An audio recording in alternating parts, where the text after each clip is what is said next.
오늘 삼성바이오로직스가 52주 신고가를 경신을 했습니다. 그러면서 오늘 JP모건 헬스케어 이후에 이혜진 대표와 함께 오늘 전격 분석해 드릴 건데요.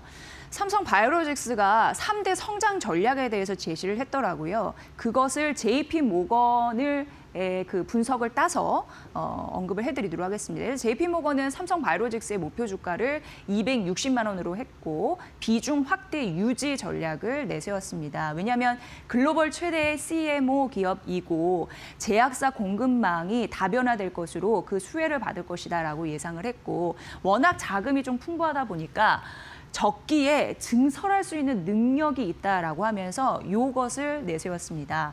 지금 JP모건 헬스케어에서 삼성바이오로직스가 내세운 3가지 성장 전략 중에 첫 번째는 생산 능력 되겠습니다. 이미 작년 4월에 5공장 가동했고요. 그러면서 일반 바이오 의약품뿐만 아니라 항암제 이런 부분으로 이제 포함이 되면서 이런 부분 이제 가동이 되고 있고 올해 미국 공장 인수 완료가 3월에 됩니다. 그리고 6공장 착공 이런 부분도 예정이 되어 있습니다. 게다가 추가적으로 지속적으로 생산 능력을 캐파를 확장하는 그런 이슈들이 있습니다. 2032년까지 공장 2개를 추가적으로 건설하겠다라는 부분이고 2034년까지 멀티 모달리티 지원의 바이오 캠퍼스 뭐냐면 여러 가지 신약을 한꺼번에 만들 수 있는 개념이라고 보셔도 크게 틀리지는 않는데 그 부지를 7조 원 투자해서 확보하겠다라는 그런 전략을 내세웠습니다. 두 번째는 포트폴리오를 다각화한다고 합니다. ADC, 항암, 그리고 다중특이 항체라고 해서 이 부분 좀 잘하나 봅니다. 그런데 고성장 분야는 집중하고 잘 안 되는 건 과감하게 좀 줄이는 그런 전략을 선택했다라는 얘기이고요. 지금 전반적으로 보면은 만들어주는 거에서 직접 설계를 하면서 전반적인 과정에 개입하는 위탁 개발 이런 부분에 더해서 사람을 대상으로 해서 임상하는 그런 부분까지 확대하는 원스톱 서비스를 강화하겠다라는 의지도 피력을 했습니다. 세 번째는 지리적 거점 확정인데요. 지금 미국 생산의 거점을 확보하는 게 굉장히 중요하잖아요. 아메리카 퍼스트, 미국 트럼프 대통령의 그런 의중을 좀 반영해서요. 그런 공급 안정성 강화에도 노력을 하겠다라는 부분과 더불어서 영국의 글로벌 제약사가 있습니다. 줄여서 GSK의 미국 메릴랜드 제조시설을 인수한 이슈 이런 부분도 언급을 했습니다. 작년 매출 성장률 30%로 예상한다라고 하는데 21일 날 실적 발표 있습니다. 중요할 것 같은데 그때 잘 분석을 또 해드리겠습니다. 그리고 영업이익률 같은 경우에는 24년도 38%에서 작년 45% 정도 이런 부분이 있을 것이다라고 언급을 했는데 신규적으로 수주기회 확대에 대한 가능성 긍정적으로 바라봤네요. 이런 부분도 잘 참고해 보시면 될 것 같습니다. 자, 그리고 오늘 조선주가 굉장히 강합니다. 특히 눈에 띄는 건 삼성중공업이었습니다. 오늘 DS투자증권에서 삼성중공업에 대해서 목표주가 상향 소식이 있었더라고요. 42,000원으로 올려 잡았는데 이게 군함에 대한 매력을 뛰어넘을 수 있는 FLNG 이거를 좀 강력하게 외쳤습니다. 부유식 LNG 시설이라고 해서 가스 뽑아내서 생산해서 선적하는 한꺼번에 되는 그런 시스템이라고 보시면 될 것 같고요. 여기 보시면 해외 군함 수주에 준하는 수익성을 언급을 했습니다. 올해 FLNG 4기 수주 예상이 된다라는 부분과 더불어서 해양 플랜트 수주 잔고 110억 달러 전망이 한다라고 얘기를 했고요. 내년에도 또 추가적으로 이런 이슈가 있더라고요. 연간 2기 수주 그런데 아르헨티나나 아니면 수리남 이쪽의 가능성을 염두에 둬라라는 부분이 있었고요. 2028년 FLNG 영업이익률 같은 경우에 20%나 된다고 합니다. 이게 이상을 넘지 않을까라는 가능성도 언급해서 이런 부분을 좀 적어놨습니다. 물론 이런 부분으로 우려하시는 분들도 계시더라고요. 연간 생산 능력이 좀 제한되지 않느냐. 한 2에서 한 2.5 정도? 그 정도밖에 되지 않느냐라는 부분이 있는데 결론적으로 DS투자증권의 의견이 뭐냐면 상선 도크를 효율적으로 활용하면 크게 문제 없다라고 파악하는 것으로 보였습니다.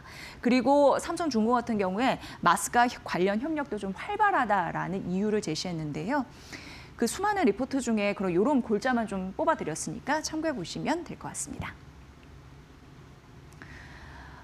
CLSA 해외 쪽에서 HD 현대중공업과 HD 한국조선해양에 대해서 리포트를 내놨고요.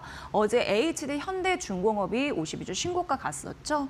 그래서 여기 보시면 HD 현대중공업을 더 강하게 본 겁니다. 여기 시장 수익률을 강하게 웃돌 가능성에 대해서 언급을 했고요. 84만 7천 원 유지한다라고 했습니다.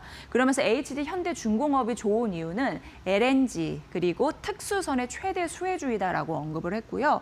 밸류 같은 경우에도 그래서 목표 주가를 산정할 때 과거 사이클 고점 2005년에서 10년 동안 그런 부분을 적용했다라고 밝혔습니다. HD 한국조선해양, HD 현대중공업 대비해서 투자 의견이 약간 여기가 더 센 느낌이 있지만 그래도 같이 언급해서 59만 2천 원 됐고요.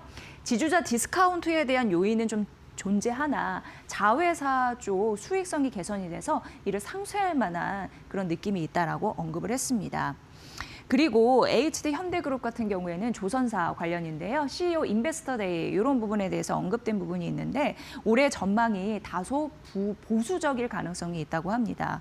왜냐하면 환율도 있고 후판 가격이 오른 흐름도 있고 그런데 그럼에도 불구하고 특수선, 미국 해군 그 잠수함 이런 부분, 함정 이런 부분에 대해서 얼마든지 기회가 있다라고 긍정적으로 표현을 했고요. LNG 운반선 최종 투자에 대해서 앞으로 그 결정이 재가동될 가능성이 있다고 합니다. 재개가 될 가능성이 있다고 합니다. 그런 부분도 눈여겨보시길 바랄게요. 네, 마지막으로 하이브 보도록 하겠습니다. 하이브가 이제 이걸 확정했습니다. 월드 투어에 대한 대략적인 그런 골개를 말하면서 키움증권에서 목표 주가를 거의 최상단입니다. 45만 원으로 올려잡았더라고요. 그러니까 기존 목표가는 38만 원이었는데 45만 원까지 올려잡았다라는 부분입니다. 그러니까 BTS 월드 투어가 일정을 발표했는데 올해 70회 그리고 내년 9회 그렇게 해서 일단 79회 되겠고요. 일본 중동 포함해서는 총 90회까지 가능하다라는 계산이 나오나 봐요. 그러면서 올해 기준 최대 모객을 봤더니 430만 명 정도 이렇게 좀 예상이 되고 K-팝 역사상 최대이다라고 얘기를 했습니다. 올해 영업이익은 1년 사이에 1000%가 늘 가능성을 언급을 하면서 이뿐만 아닙니다. 대형 팝업 스토어 있고 MD 굿즈 판매 있고 그리고 신규 콘텐츠 음반 판매 있고 이러다 보니까 긍정적인 수익성 이런 부분에서 크게 점수를 매겼습니다. 그리고 저연차 IP들도 빠른 성장을 하고 있는데 대표적으로 캣츠아이 얘기를 하고 있고 작년에 남미 현지화그룹 이제 데뷔를 했고 올해도 하나 좀 예정이 되어 있습니다. 미국 걸그룹 데뷔 있는데 이런 부분으로 아주 긍정적인 시너지가 날 거라고 예상하면서 목표 주가 45만 원으로 올려잡았으니까 이 부분 참고해 보시고요. 하나 더 말씀드리면 골드만삭스에서 역시 같이 분석을 했는데 40만 원 유지했습니다. 그러니까 BTS 월드 투어 확정한 이후에 나온 보고서라고 보시면 되고요. 여기서 보면 공연이 20회 추가됐다라고 얘기를 하잖아요. 그러면서 티켓 매출 3천억 원이 늘 것이다라고 봤습니다. 굿즈 매출 1,500억 원 정도 예상을 했고요. 이게 이제 티켓 판매의 약 50% 정도 수준이라고 합니다. 그래서 올해 영업이익을 봤을 때 추정치 최대 19% 정도 추가적으로 상승이 가능하다라는 매력 이런 부분도 언급을 해놨는데 좀 중요한 자료가 될 것 같네요.